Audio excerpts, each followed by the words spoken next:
Hello, my name is Bobby Black. Today is Wednesday, October 25th, 2017. For my managerial interview, I interviewed Mr. Lucas Carpenter, who is a field representative for the Wolfpack Club. Mr. Carpenter graduated from NC State with a degree in sport management. To open up the interview, I asked Mr. Carpenter what influenced him to be in the sport industry. And he said more than anything, it was being a student athlete in college. Mr. Carpenter played soccer here at NC State, and he said being on a team, being around training staff, members of the athletic department, getting to see behind the scenes of what really goes on, that's what influenced him to be in the sport field and to major in sport management. He didn't know what he wanted to do coming into college, and that's what made him choose his major. It even influenced him to apply for graduate school, which led into my next question. If he went to graduate school, and if he did, how did it benefit him? He went to graduate school at New York University, where he would receive a degree in sport administration, and he said graduate school helped him very, very much. He said more than anything, it helped him grow up. He said at NC State, being on the soccer team, he had a very structured schedule between practice, games, training, weightlifting, class. Didn't have much free time, and what free time he did have, he would need to do schoolwork. And he said, you could dress casual, do whatever you wanted to do. In graduate school, though, you were expected, it was run like a business. You were expected to dress business casual, and other than class, you were completely on your own free time. He said learning to handle that and how to handle that was what really made him grow up and really make him a marketable employee for businesses. I asked him if he had spent any other time doing different jobs in the sport field, or what entry-level jobs he had. He said he interned with New York University's athletic department and with Columbia University. He also interned with the soccer team here at NC State after college. He worked in coaching as a high school coach for other children at the middle school and high school level. And he also said that he wanted at one point to be in administration, and so he got into that as well with New York University. He said by far, though, when he was interning with Columbia University, that he got into fundraising, and that's what really triggered him to drive more, to be successful. He found his calling. He wanted to be in sport fundraising.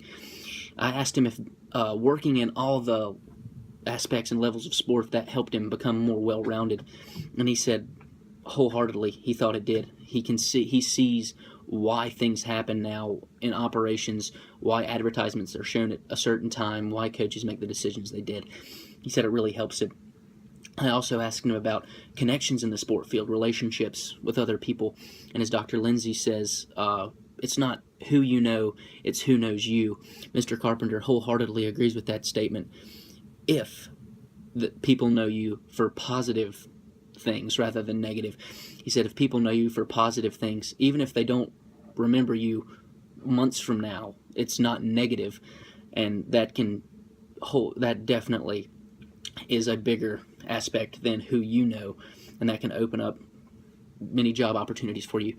I asked what his favorite part of being in the sport industry was, and he said in his current job, it's traveling all across the state of North Carolina, getting to meet current donors, new prospective donors, whoever wants to help out with Wolfpack athletics, and just meet all kinds of NC State fans and get to interact with the different teams, travel with them, and just be part of Wolfpack Nation, see it firsthand, and influence people to donate to the very successful athletic department. He says his least favorite part of the job is being a fan as well as being an employee of NC State. He says he sees wins and losses just like a regular fan. Wins are fantastic, losses, they hurt. He said, but he also can see it from a business aspect. He says with a big win, he celebrates it a little bit as a fan, but then in the back of his mind it pops up, oh, with this win, we're going to have a busy week, we're going to have more profit. And with a loss, he sees that this week might be slow. It might be a non-profitable week. Overall, he answered most of the questions. He answered questions with other questions. I had 22 questions written down, and he answered most of them within other questions. There was one, and this was my final question. I asked him if he achieved his dream job, and if he hadn't, what was it? And he said that he hadn't achieved his dream job yet. He's entry-level jobs. His first job was as a account manager at LSU. At LSU, he was tasked with building an annual fund for the Tiger Athletic Department, and he said he enjoyed that. And then he came back and was hired by the Wolfpack Club, where he wanted to work in fundraising. He says that he hasn't reached his dream job. He loves working with the Wolfpack Club, loves coming into work every day. He loves NC State. But he says his dream job is being a sports fundraising consultant, helping other people in sport with their fundraising tasks, whether it be individuals, athletic departments, whatever. He wants to be a sport fundraising consultant. That is his dream job. He says if that will ever come, he doesn't know, because he loves where he is right now. But he says best case scenario, dream job, he wants to be a sport fundraising consultant. The interview with Mr. Carpenter was very interesting and helped me a lot as well. I feel like I can take a lot of things he said and use them in my own path, getting a career in the sport field. It was a very enjoyable experience. Thank you.